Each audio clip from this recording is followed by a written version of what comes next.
নমস্কার বন্ধুরা, ছোলা এবং রাজমা সেদ্ধ দিয়ে আজকের দিনের ব্লগ আমার শুরু হচ্ছে। আপনাদের সবাইকে ওয়েলকাম জানাই। আশা করছি সবাই ভালো আছেন। আমরা শিলিগুড়ি শহরে খুব ভালো আছি।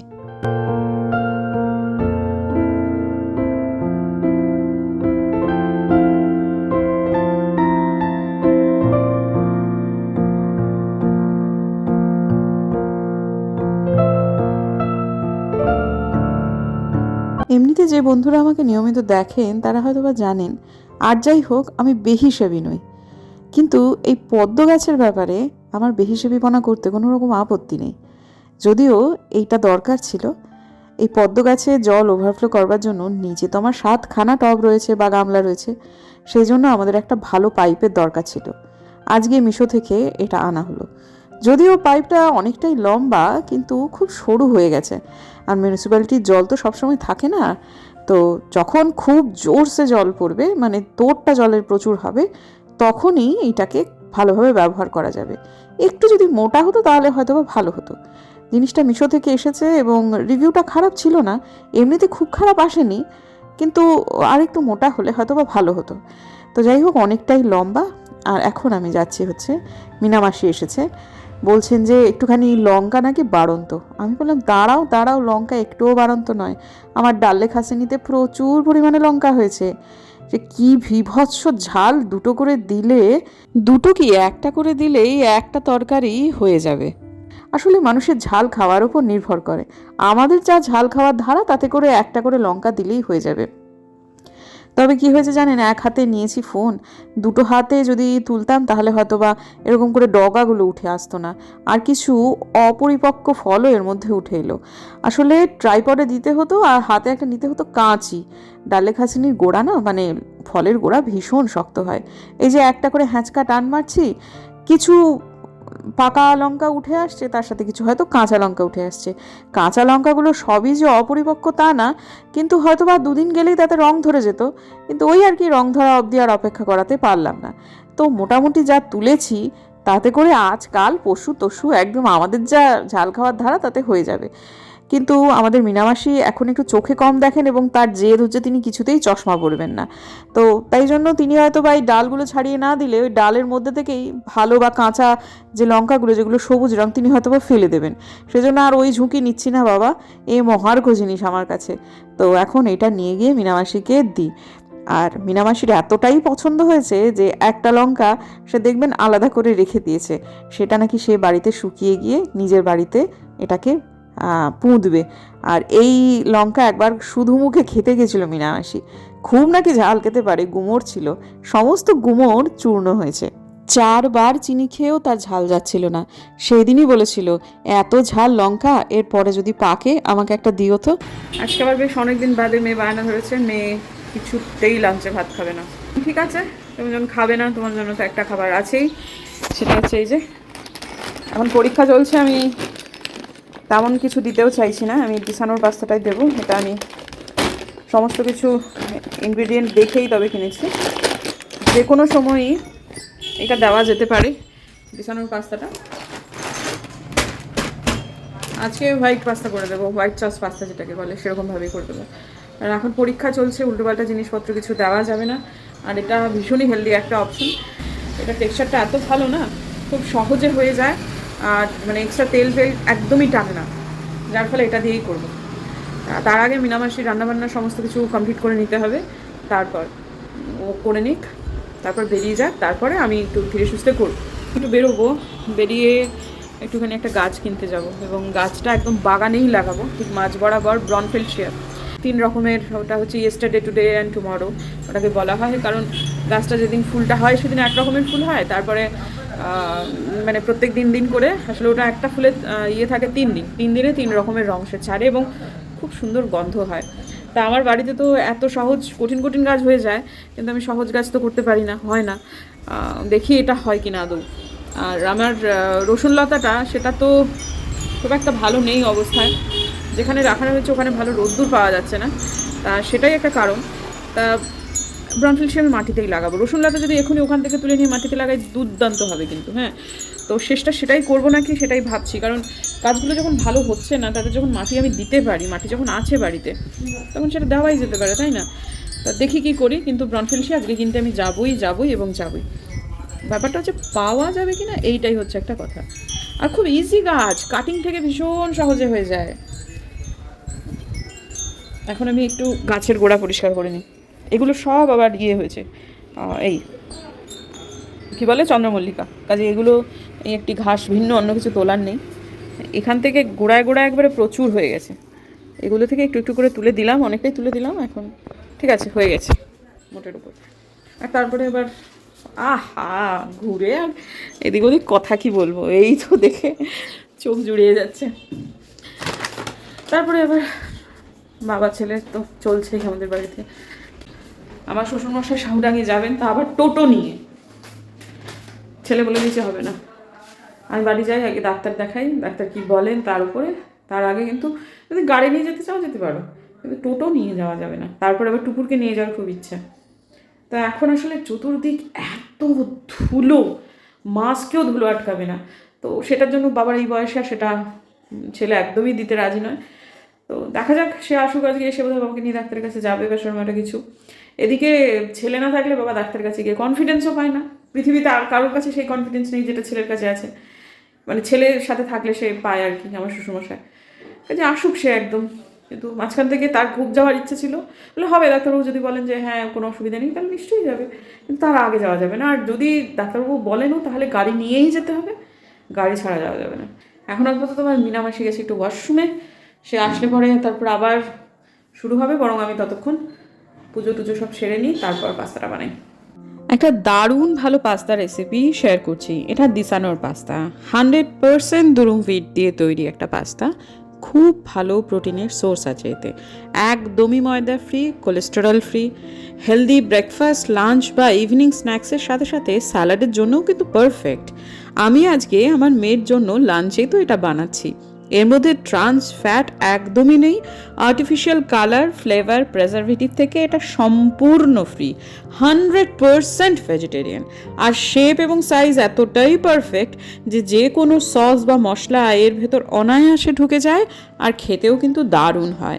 আর আমি যেভাবে বানাচ্ছি সেভাবে হচ্ছে, প্রথমেই যেটা দেখলেন, জলে কেবলমাত্র লবণ দিয়ে আমি কিন্তু পাস্তাটা সেদ্ধ করলাম। অন্যান্য এর আগে যত পাস্তা কিনেছি সবগুলোর সাথে একটুখানি করে তেল দিতে হতো, নাহলে একটার গায়ে আর একটা লেগে যেত। কিন্তু এইটাতে কিন্তু সেটা হলো না, আর সামান্য একটু ফুটে উঠলো, তারপর সেটা আমি নামিয়ে দিলাম। তবে হ্যাঁ, একটু গরম জলে খানিকক্ষণ চুবিয়ে রাখতে হয়েছিল, কিন্তু তাতে গ্যাসটাও আমার অনেকটাই সাশ্রয় হলো। আর হোয়াইট সস পাস্তা খুবই ইজি একটা রেসিপি। সেটার মধ্যে ডুমো করে কেটে রাখা ক্যাপসিকাম এবং পেঁয়াজ, সেটা বাটারে অল্প একটু লবণ দিয়ে খানিকটা নাড়াচাড়া করে তুলে নিয়েছিলাম। তারপর আর একটা পাত্রে দিয়ে দিয়েছিলাম খানিকটা বাটার। এবং আমি যেহেতু একটু স্বাস্থ্যকর পদ্ধতিতে বানাচ্ছি, সেহেতু আমি ময়দা দিইনি, দিয়েছি আটাই। তার মধ্যে একটু ক্রিমি ফ্লেভার আনার জন্য একটু দুধ তো দিতেই হবে, এবং তার সাথে দিয়ে দিয়েছিলাম এক স্লাইস চিজ। তারপর প্রথমে দিয়ে দিলাম হচ্ছে ক্যাপসিকাম এবং পেঁয়াজ, তারপর সেদ্ধ করে রাখা দিসানোর পাস্তা। তারপর একটুখানি নাড়াচাড়া করে নেওয়ার পর অরিগানো আর চিলি ফ্লেক্স দিয়ে জাস্ট একটু নাড়িয়ে চাড়িয়ে নিয়ে নিলাম। এখন সসের ঘনত্বটা আপনাদের ওপর নির্ভর করছে। আমার মেয়ে খুব একটা সসে একেবারে ভর্তি হয়ে থাকবে সেই রকম পাস্তা পছন্দ করে না, ও একটু শুকনো শুকনোই ভালোবাসে। আর এটার টেক্সচারটা না খুবই ভালো, জানেন তো। আপনি অল্প সসেও যদি তৈরি করেন, ভেতরে খুব সুন্দরভাবে ঢুকে যায়, কোট হয়ে যায় খুব তাড়াতাড়ি, যার ফলে খেতে ভীষণ ভালো হয়। এটা শুধু লাঞ্চ, ডিনার বা ইভিনিং স্ন্যাক্সের জন্যও নয়, বাচ্চাদেরকেও টিফিনে দিয়ে দেওয়া যায়। প্লাস যে কোনো বড় মানুষও নিজেদের টিফিনে, অফিসে বা যে কোনো জায়গাতে কিন্তু নিয়ে যেতে পারেন। দারুণ ভালো খেতে হয়, আবারও বলছি। এটা এর আগে খেয়ে আমার মেয়ের এত ভালো লেগেছিল যে আজকে রান্না হচ্ছে সেটা জানতে পেরেই কিন্তু চলে এসেছে, যদিও লাঞ্চ টাইম হয়নি।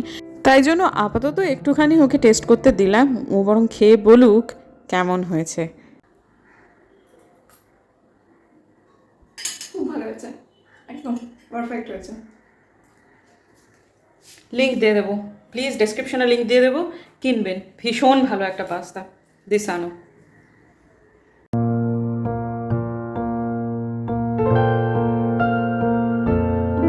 শুভ সন্ধ্যা বন্ধুরা, একটুখানি বেরোবো। আমি গাছ কিনবো তো বলেই দিয়েছিলাম আপনাদের, সেই উদ্দেশ্যে। তাছাড়াও আজকে একটু মন্দির যাওয়ার ব্যাপার আছে, আজকে যেহেতু মঙ্গলবার, তো সেহেতু আমি আসলে এই চাদরটা নিলাম একটাই কারণে, যে এখন আমার কেন জানি না প্রত্যেক সন্ধেবেলা করে একটু একটু করে ঠান্ডা লাগে। দিনটা কেটে যায়, সন্ধেটা হলে কেমন একটা শিশিরানি ঠান্ডা হয়। আর আমি কয়েকদিন আগের ব্লগে বলেছিলাম যে এই ভয়েস ওভার দিয়ে ব্লগ করার একটা অসুবিধা আছে, সেটা হচ্ছে যেই মুহূর্তে ব্লগটা করছি সেই মুহূর্তে একটা কিছু মাথায় রেখেই তো ক্লিপিংগুলো তোলা হয়, সেগুলো অনেক সময় ভুলে যাই। তো আজকে যখন এই গেটটা দেখাচ্ছিলাম তখন কিন্তু আমার মাথায় এটা খেলছিল, আমার মনে আছে। সেটা হচ্ছে রাস্তায়, মানে আজকে গেটটা না বন্ধ করা যাচ্ছে না, এত ধুলো যে হাত দেওয়াই যাচ্ছে না। একে তো ধুলোর দিন, তারপরে আবার রাস্তায় কাজ হচ্ছে, সব মিলিয়ে মিশিয়ে আজকে বোঝা গেল মামুনি গেটটা ধুয়ে দেয়নি। প্রত্যেক দিনই ধুয়ে দিতে হচ্ছে, পারলে দুবেলা করে ধুয়ে দিলেই ভালো। তো যাই হোক, হাঁটতে হাঁটতে চললাম বটে। আমি আজকে যাব মায়ের ইচ্ছা কালী মন্দিরে। তাতে ভেবেছিলাম একটু জগজ্জননীর দর্শনও হয়ে যাবে, আর ওখানে তো হনুমানজির একটা ঠাঁই রয়েছে, সেখানেতেই যাব। তো একটুখানি বিমল সুইটস থেকে কিনে নিলাম লাড্ডু। তারপর হাঁটতে হাঁটতে চললাম। আজকে আমার শরীর বীভৎস রকমের খারাপ করছিল দুপুরবেলাতে। আমি সন্ধেবেলায় একরকম নিজেকে ঠেলে বার করলাম, যে আমার বেরোতে ইচ্ছা করছিল না, কিন্তু তাও যেন আমার মনে হলো যে আমি যদি না বেরোই তাহলে বড্ড বেশি গ্লানি তৈরি হবে আমার। তাই জন্য বেরিয়ে পড়লাম, নিজেকে ঠেলেই বার করলাম এবং ঠিক করেছিলাম অল্প অল্প করে দূরত্ব হাঁটবো। যদি মনে করি যে আর পারছি না, তখন না হয় রিক্সা বা টোটোর অপশন তো আছেই। তো কোর্ট মোড়ের ওপরে একটা নার্সারি হয়েছে, সেখানে ব্রনফিল্ড যে গাছটা, সেটা আমি খোঁজ করলাম। এটাকে না আজকাল পরশু গাছও কিন্তু বলে। খুব একটা পপুলার নয়, কিন্তু কেন পপুলার নয় বুঝতে পারি না। তো যাই হোক, নেই ওখানে ওই নার্সারিতে। তো তারপর এখানে এসে ঠিক ঢুকছি, তখনই ঝাঁপটা নামিয়ে দিল, কারণ মা পর্দা ফেলে দিল, কারণ মা এখন পোশাক পরিবর্তন করছেন, আর এটা করতে না অনেকক্ষণ সময় লাগবে। তো আমি ঠিক করেছি যে ঠিক আছে, আজকে না হয় মায়ের মুখটা দেখতে পেলামই না, মায়ের ঠাঁইয়ে তো এলাম। আর হনুমানজির কাছে একটুখানি অনেকক্ষণই বসেছিলাম, প্রায় ধরুন ওই মিনিট 20-25 তো বটেই। তখনই ওই মন্দিরে থাকতে থাকতে আমার প্রচণ্ড জল পিপাসা পাচ্ছিল। সেখানে ওই হসপিটালের সামনে থেকে ওই আধ লিটারের একটা বোতল কিনলাম, নিয়ে তারপর এই ভেনাস মোড়ের কাছে পর্যন্ত আমি ওইখানটাতে চলে গেলাম, হচ্ছে হাঁটতে হাঁটতে ওই দোকানগুলোতে। এবং মানে দুর্ভাগ্যবশত, মানে দৈব দুর্বিপাকই বলা যায়, আমার খুব আশা ছিল যেখানে পাওয়া যাবে, তো এখানেও পাওয়া গেল না। তো অনেককে জিজ্ঞেস করলাম, তাদের কারোর কাছে নেই। একজন ভদ্রলোক তিনি বললেন তিনি কালকে আনিয়ে দেবেন, এবং কালকে বিকেলের পরে উনি দেখা করতে বললেন কথা দিয়েছেন অবশ্য, বলেছেন আমি আনিয়ে দেবই দেব। তো সেক্ষেত্রে আমার কালকে বেরোনোর একটা ছুতো হয়ে গেল, আমি এই জন্যই কালকে বেরোবো। আচ্ছা বন্ধুরা, এই গাছটা কিন্তু করা ভীষণ সহজ এবং খুব অভিজাত দেখতে ফুলগুলো হয়। হ্যাঁ, গাছে ফুলেরও ব্যাপার থাকে তো কিছু কিছু, অত্যন্ত সুন্দর হয়, খুব সহজ হয়, কিন্তু খুব একটা জনপ্রিয় নয়। শিলিগুড়িতে খুব সীমিত কয়েকটা বাড়িতে কিন্তু এই ব্রনফিল্ডিয়া গাছ রয়েছে। আমি দীর্ঘদিন থেকে, ইনফ্যাক্ট প্রায় বছর খানেক থেকে ভাবছি যে গাছটা আনবো।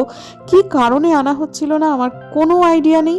তবে এই গাছটা যদি, যারা আমার ব্লগ দেখছেন তারা যদি মনে করেন, তাহলে কিন্তু তারা এটা নিজেদের বাড়িতে লাগাতে পারবেন। পরিচর্যা অতি সামান্য এবং কাটিং থেকে অনায়াসে হয়ে যায়।